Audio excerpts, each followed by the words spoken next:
ಹಿಜಾಬ್ ಕೇಸು ಕರ್ನಾಟಕ ದೇಶದಾದ್ಯಂತ ಸುದ್ದಿಯಾಗೋ ಹಂಗೆ ಮಾಡಿತ್ತು ಈ ಪ್ರಕರಣ.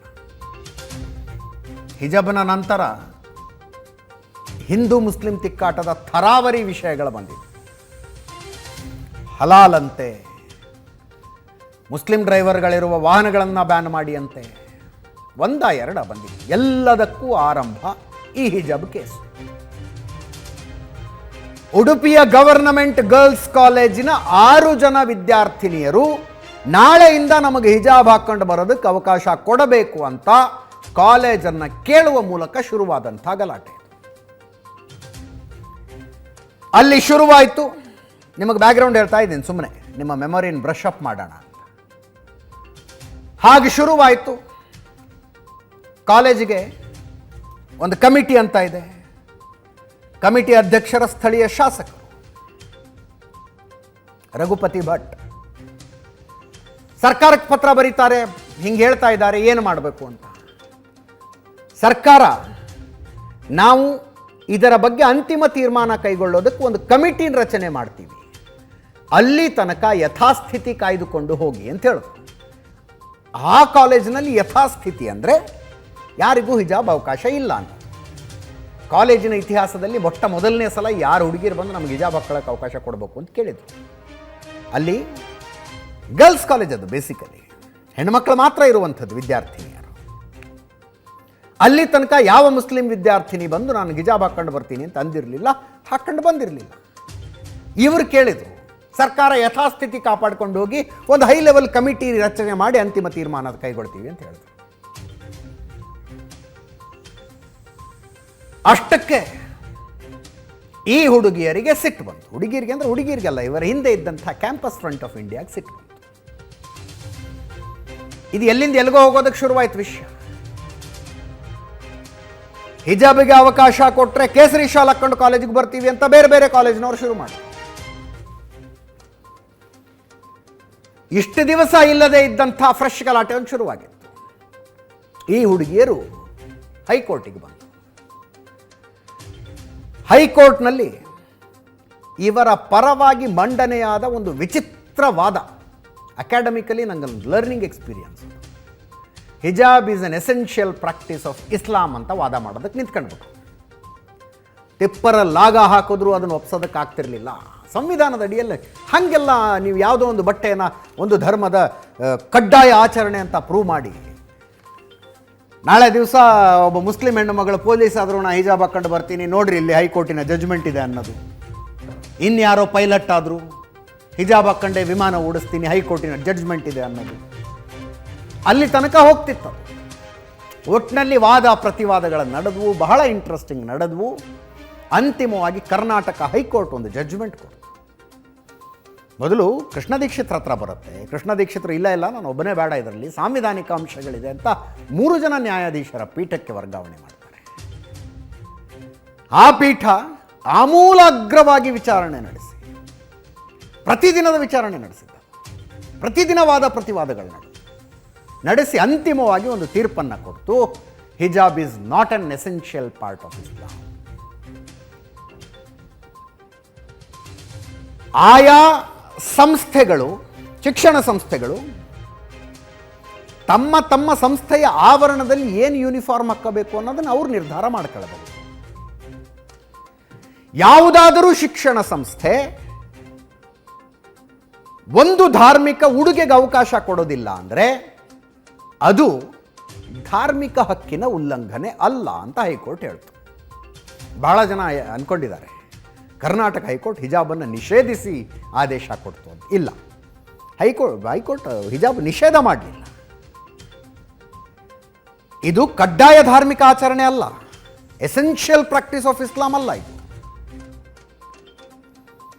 ಯಾವುದೋ ಒಂದು ಸಂಸ್ಥೆ ತನ್ನ ಆವರಣದಲ್ಲಿ ಇದಕ್ಕೆ ಅವಕಾಶ ಇಲ್ಲ ಅಂತ ಹೇಳಿದ್ರೆ ಅದು ಯಾರ ಧಾರ್ಮಿಕ ಹಕ್ಕಿಂದು ಉಲ್ಲಂಘನೆ ಅಲ್ಲ ಅಂತ ಹೈಕೋರ್ಟ್ ಹೇಳ್ತು.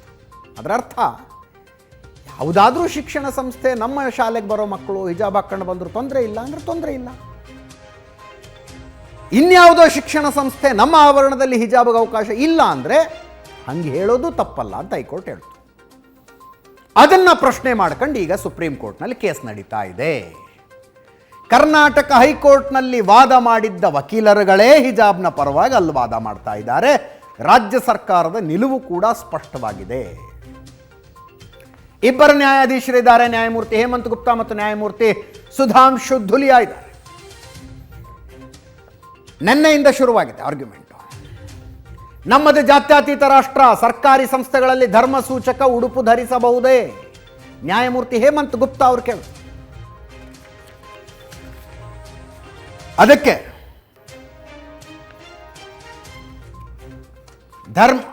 ನ್ಯಾಯಮೂರ್ತಿ ಹೇಮಂತ್ ಗುಪ್ತಾ ಅವರು ಪ್ರಶ್ನೆ ಕೇಳ್ತಾರೆ. ರಾಜೀವ್ ಧವನ್ ಅರ್ಜಿದಾರರ ಪರ ವಕೀಲ, ಕೋರ್ಟ್ ಹಾಲ್ ನಂಬರ್ 2ರಲ್ಲಿ ಪೇಟ ಧರಿಸಿದ ನ್ಯಾಯಾಧೀಶರ ಚಿತ್ರ ಇದೆ.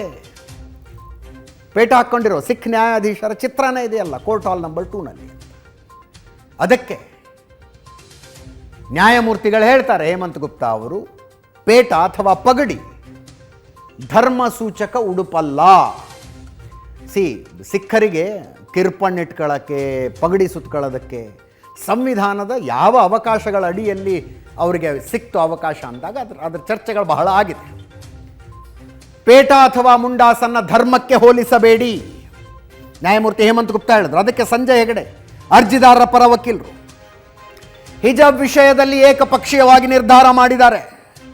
ಶಾಲೆಯ ಕಮಿಟಿಯಲ್ಲಿ ಸ್ಥಳೀಯ ಶಾಸಕರೇ ಅಧ್ಯಕ್ಷರು. ಹಿಜಾಬ್ ವಿರೋಧಿ ಅಭಿಪ್ರಾಯ ಇರುವ ಅಧ್ಯಕ್ಷರಿಂದ ಪಾರದರ್ಶಕತೆ ಸಾಧ್ಯನಾ? ಈ ಹಿಂದೆಯೂ ವಿದ್ಯಾರ್ಥಿನಿಯರು ಹಿಜಾಬ್ ಧರಿಸುತ್ತಿದ್ದರು. ಇದನ್ನು ಡಿಸ್ಪ್ರೂವ್ ಮಾಡೋದಕ್ಕೆ ಏನೇನು ಪ್ರೊಡ್ಯೂಸ್ ಮಾಡಬೇಕಾಗಿತ್ತೋ ಪ್ರೊಡ್ಯೂಸ್ ಮಾಡಿದ್ದಾರೆ. ಮುಂಚೆಯಿಂದಲೂ ಧರಿಸ್ತಾ ಇದ್ರ ಅಥವಾ ಏಕಾಏಕಿ ಹುಟ್ಟಿಕೊಂಡ ಬೇಡಿಕೆಯ ಅನ್ನೋದಕ್ಕೆ ಹಾಗೇನು ಇದೇ ವಾದ ಮಂಡನೆ ಆಗ್ತಾ ಇದೆ. ಈ ಹಿಂದೆಯೂ ವಿದ್ಯಾರ್ಥಿನಿಯರು ಹಿಜಾಬ್ ಧರಿಸುತ್ತಿದ್ದರು, ಆದರೆ ಏಕಾಏಕಿ ಹಿಜಾಬ್ ಧರಿಸದಂತೆ ಶಿಕ್ಷಕಿ ಸೂಚನೆ ನೀಡುತ್ತಾರೆ. ತರಗತಿಯಿಂದ ವಿದ್ಯಾರ್ಥಿನಿಯರನ್ನು ಹೊರ ಕಳಿಸಲಾಗುತ್ತೆ. ಮಾಧ್ಯಮಗಳಲ್ಲೂ ಹಿಜಾಬ್ ವಿಚಾರ ಹೈ ಡ್ರಾಮಾ ಸೃಷ್ಟಿ ಮಾಡಲಾಯಿತು. ಮುಂಚೆಯಿಂದಲೂ ಹಿಜಾಬ್ಗೆ ಅವಕಾಶ ಇತ್ತ? ಏಕಾಏಕಿ ಹುಟ್ಟಿಕೊಂಡ ಬೇಡಿಕೆನ? ಅಲ್ಲಿನ ಕೆಲವು ಹುಡುಗಿಯರನ್ನು ಯಾವ ರೀತಿಯಲ್ಲಿ ಒಂದು ಟ್ರೈನಿಂಗ್ ಕ್ಯಾಂಪ್ಗೆ ಕರೆದುಕೊಂಡು ಹೋಗಿ ಅವರಿಗೆ ಏನೇನು ಹೇಳಲಾಯಿತು ಎಲ್ಲ ವಿಷಯನೂ ಬಂದೋಗಿದೆ ಹಿಜಾಬ್ ಕೇಸ್ನಲ್ಲಿ. ನಾನು ಇನ್ನೊಂದು ಸಲ ಹೇಳೋದಕ್ಕೆ ಬಯಸೋದಿಲ್ಲ. ಒಟ್ಟಿನಲ್ಲಿ ಇಂಥದ್ದೊಂದು ವಾದವನ್ನು ಸಂಜಯ್ ಹೆಗಡೆ ಮಂಡನೆ ಮಾಡಿದ್ರು, ಹಿಜಾಬ್ಗೆ ಅವಕಾಶ ಸಿಗಬೇಕು ಅಂತ. ನ್ಯಾಯಮೂರ್ತಿ ಹೇಮಂತ್ ಗುಪ್ತಾ ಕೇಳ್ತಾರೆ, ಗಾಲ್ಫ್ ಗ್ರೌಂಡ್ನಲ್ಲಿ ಡ್ರೆಸ್ ಕೋಡ್ ಇಲ್ಲದೆ ಪ್ರವೇಶ ಸಾಧ್ಯನಾ? ಗಾಲ್ಫ್ ಕೋರ್ಸ್ ಇರುತ್ತೆ, ಅಲ್ಲೊಂದು ಡ್ರೆಸ್ ಕೋಡ್ ಇರುತ್ತೆ.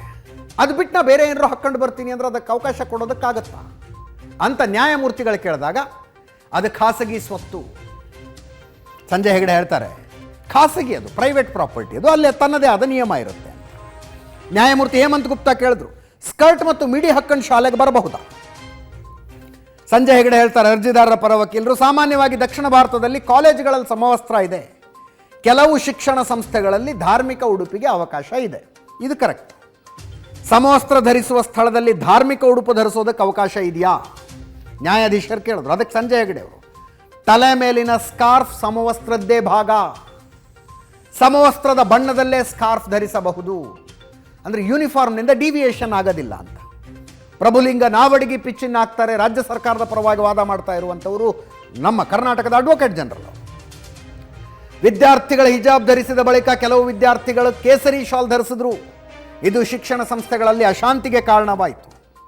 ಅಧಿಕಾರಿಗಳ ಮಾರ್ಗದರ್ಶನ ಕೋರಿ ಸರ್ಕಾರಕ್ಕೆ ಪತ್ರ ಬರೆದ್ರು. ಅದೇನೇನಾಯಿತು ಅನ್ನೋದನ್ನು ನಾನು ಈಗಾಗಲೇ ಹೇಳಿದ್ದೀನಿ. ಸರ್ಕಾರ ಯಾವುದೇ ಹಕ್ಕನ್ನು ತಡೆ ಹಿಡಿದಿಲ್ಲ, ಸಂಸ್ಥೆಯ ನಿಯಮವನ್ನು ಅನುಸರಿಸಿ ಅಂತ ಮಾತ್ರ ನಾವು ಹೇಳಿದ್ದೀವಿ ಅಂತ ಪ್ರಭುಲಿಂಗ ನಾವಡಿಗೆಯವರು ವಾದ ಮಂಡಿಸಿದ್ರು. ಇದು ನೆನ್ನೆಗೆ ಮುಗಿದಿತ್ತು. ಇವತ್ತು ದೇವದತ್ ಕಾಮತ್ ಅರ್ಜಿದಾರರ ಪರವಾಗಿ ವಾದ ಮಾಡ್ತಾ ಸೇಮ್ ಇಲ್ಲಿ ಕರ್ನಾಟಕದ ಹೈಕೋರ್ಟ್ನಲ್ಲಿ ಏನು ವಾದವನ್ನು ಮಂಡಿಸಿದ್ರಲ್ಲ, ಧನಾತ್ಮಕ ಜಾತ್ಯತೀತತೆ, ಭಾರತ ಧನಾತ್ಮಕ ಜಾತ್ಯತೀತತೆಯನ್ನು ಅನುಸರಿಸ್ತಾ ಇರುವ ದೇಶ, ಪಾಸಿಟಿವ್ ಸೆಕ್ಯುಲರಿಸಮ್ ಅನ್ನೋ ಶಬ್ದ ಬಳಸಿದ್ರು. ಸರ್ಕಾರ ಸಮವಸ್ತ್ರದ ಜೊತೆಗೆ ಹಿಜಾಬ್ ಧರಿಸೋದಕ್ಕೆ ಅವಕಾಶ ಕೊಡಬೇಕು. ಸಾಂವಿಧಾನಿಕ ವಿಚಾರಗಳಿರೋದ್ರಿಂದ ಸಾಂವಿಧಾನಿಕ ಪೀಠಕ್ಕೆ ಈ ಕೇಸನ್ನು ವರ್ಗ ಮಾಡಿ. ಸಮವಸ್ತ್ರದ ಪರಿಕಲ್ಪನೆಗೆ ನಾವು ವಿರುದ್ಧ ಇಲ್ಲ. ರಾಜ್ಯ ಸರ್ಕಾರ ಹಿಜಾಬ್ ಧರಿಸಿದ್ರೆ ಪ್ರವೇಶ ಇಲ್ಲ ಅಂತ ಹೇಳೋದಕ್ಕೆ ನಮ್ಮ ವಿರೋಧ ಇದೆ. ಒಬ್ಬ ವಿದ್ಯಾರ್ಥಿ ಮೂಲಭೂತ ಹಕ್ಕನ್ನು ಪಕ್ಕಕ್ಕಿಟ್ಟು ಶಿಕ್ಷಣ ಪಡ್ಕೊಳ್ಬೇಕಾ? ಮೂಲಭೂತ ಹಕ್ಕು ಶಿಕ್ಷಣ ಅಂತ ನಾವು ಅಂದ್ಕೊಂಡಿದ್ದೀವಿ. ಇಲ್ಲಿ ವಾದ ಮಾಡ್ತಾರೆ ಮೂಲಭೂತ ಹಕ್ಕನ್ನು ಪಕ್ಕಕ್ಕಿಟ್ಟು ಶಿಕ್ಷಣವನ್ನು ಪಡ್ಕೊಳ್ಬೇಕಾ? ಗುರುತಿಸುವಿಕೆ ಕೂಡ, ಗುರುತಿಸಿಕೊಳ್ಳುವಿಕೆ, ಗೆಟಿಂಗ್ ಐಡೆಂಟಿಫೈಡ್ ಮತ್ತು ಶಿಕ್ಷಣದ ಹಕ್ಕು ಎರಡರಲ್ಲಿ ಒಂದನ್ನು ಆಯ್ಕೆ ಮಾಡಿಕೊಳ್ಳಿ ಅಂತ ಒತ್ತಾಯ ಮಾಡಲಾಗ್ತಾ ಇದೆ ಅಂದರು. ಅದಕ್ಕೆ ನ್ಯಾಯಮೂರ್ತಿ ಹೇಮಂತ್ ಗುಪ್ತಾ ಅವರು, ಭಾಳ ಇಂಟ್ರೆಸ್ಟಿಂಗ್ ಇದೆ ಈ ಚರ್ಚೆ, ನೀವು ಲಾಜಿಕಲ್ ಅಲ್ಲದೆ ಇರುವಂಥ ಉದಾಹರಣೆ ಕೊಡ್ತಿದ್ದೀರಿ.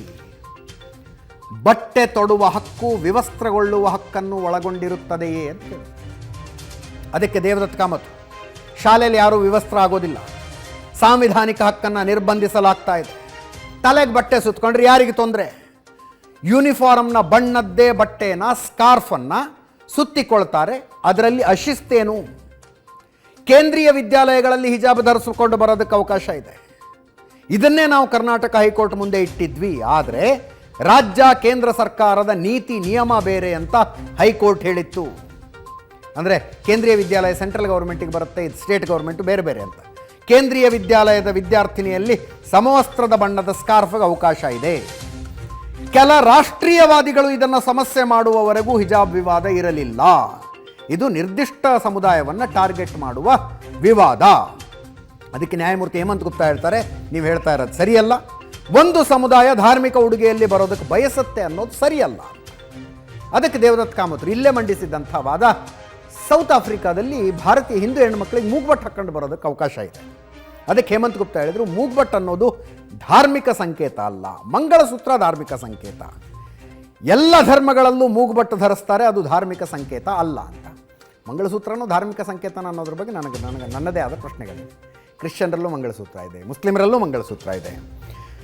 ಅದಕ್ಕೆ ದೇವದತ್ ಕಾಮತ್ರು, ಬಿಂದಿ ಮೂಗ್ಬಟ್ಟು ಧಾರ್ಮಿಕ ಮಹತ್ವ ಪಡೆದಿವೆ. ಕೆಲವು ಶಾಲೆಗಳಲ್ಲಿ ಮೂಗ್ಬಟ್ಟು ತೆಗೆಸಿರುವಂಥ ಉದಾಹರಣೆ ಇದೆ. ಹಿಜಾಬ್ ಧರಿಸಿದ ವಿದ್ಯಾರ್ಥಿನಿಗಳನ್ನು ನಿರ್ಬಂಧಿಸಿದ್ದು ಸಂವಿಧಾನದ 25ನೇ ವಿಧಿಯ ಉಲ್ಲಂಘನೆಯಾಗತ್ತೆ ಅಂತ. ಜಾತ್ಯತೀತತೆ ಅಂದರೆ ಒಂದು ಧರ್ಮದ ವಿದ್ಯಾರ್ಥಿಗಳ ತಮ್ಮ ಧರ್ಮವನ್ನು ಪ್ರದರ್ಶಿಸುವಂತಿಲ್ಲ ಅಂತ ಸರ್ಕಾರದ ಆದೇಶ ಹೇಳ್ತಾ ಇದೆ. ನ್ಯಾಯಮೂರ್ತಿ ಹೇಮಂತ್ ಗುಪ್ತಾ ಈ ಸಂದರ್ಭದಲ್ಲಿ ಹೇಳ್ತಾರೆ, ಯಾವುದೇ ಆದೇಶ ಹಂಗೆ ಹೇಳೋದಿಲ್ಲ, ನಿಗದಿತ ಸಮವಸ್ತ್ರ ಧರಿಸುವಂತೆ ಅದು ಹೇಳ್ತಾ ಇದೆ. ದೇವದತ್ ಕಾಮತ್ ಮತ್ತೆ ವಾದ ಮುಂದುವರಿಸ್ತಾರೆ, ಸರ್ಕಾರದ ಆದೇಶ ಒಂದು ಸಮುದಾಯವನ್ನು ಟಾರ್ಗೆಟ್ ಮಾಡಿದೆ, ಇದು ಪಾಸಿಟಿವ್ ಸೆಕ್ಯುಲರಿಸಮ್ಗೆ ವಿರುದ್ಧವಾದದ್ದು ಅಂತ. ನ್ಯಾಯಮೂರ್ತಿ ಹೇಮಂತ್ ಗುಪ್ತಾ ಹೇಳ್ತಾರೆ, ನೀವು ಸರ್ಕಾರದ ಆದೇಶ ಸರಿಯಾಗಿ ಓದ್ತಾ ಇಲ್ಲ. ಒಂದೇ ಒಂದು ಸಮುದಾಯ ನಿರ್ದಿಷ್ಟ ಉಡುಪಿಗೆ ಬೇಡಿಕೆ ಇಡ್ತಾ ಇದೆ.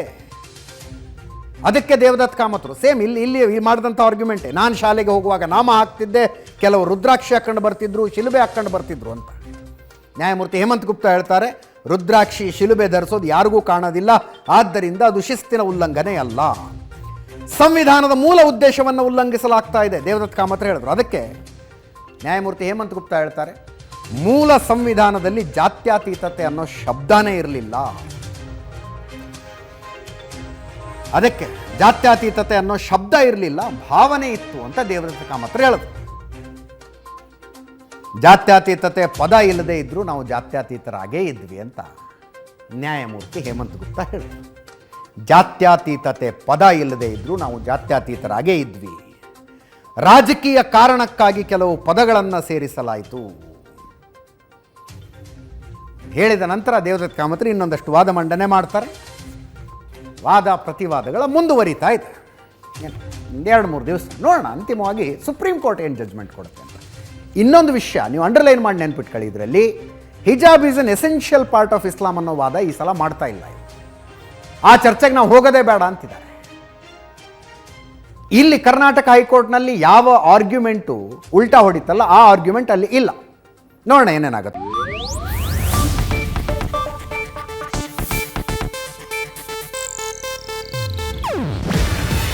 ಇದು ಏಷ್ಯಾನೆಟ್ ನ್ಯೂಸ್ ನೆಟ್ವರ್ಕ್ ಪ್ರಸ್ತುತಿ.